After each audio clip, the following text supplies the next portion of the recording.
প্রিয় ভিউয়ার্স, আপনাদের সামনে এই তাবিজ দিয়ে কীভাবে কার্ড খেলা এবং ফ্লাশ খেলা জেতা সম্ভব লক্ষ্য রাখেন।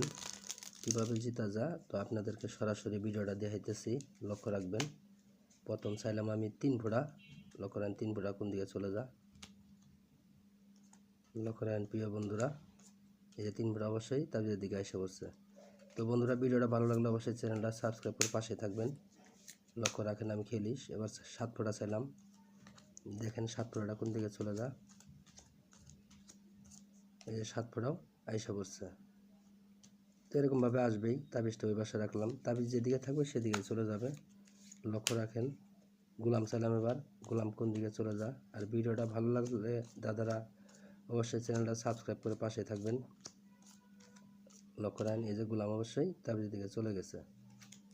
আসলে দাদা তাস খেলাটা খুব একটা খারাপ নেশা, যারা ছাড়তে পারেন না, অনেক ভাইরা বলেন যে ভিডিও ছাড়েন দাদা একটু দেখবো, তো এই কারণে কি আর ভিডিওটা ছাড়া। আপনারা যারা খেলতে খেলতে অনেক ক্ষতিগ্রস্ত হয়ে গেছেন, শুধু তাদের জন্য ভিডিওটা। এবার সাথে ফ্লাশ খেলি। ভিডিওটা ভালো লাগলে অবশ্যই চ্যানেলটা সাবস্ক্রাইব করে পাশে থাকবেন প্রিয় বন্ধুরা, এবং কোনটা ছোট কোনটা বড় সেটা আপনারা লক্ষ্য রাখেন। আমি খেলতেছি, দেখেন কোনটা ছোট কোনটা বড় সেটা বিবেচনা করবেন আপনারাই। ভিডিওটা ভালো লাগলে অবশ্যই চ্যানেলটা সাবস্ক্রাইব করে পাশে থাকবেন। এবার তাবিজেরটা ওটাই লক্ষ্য রাখেন, টেক্কা টপ কালার। ধন্যবাদ।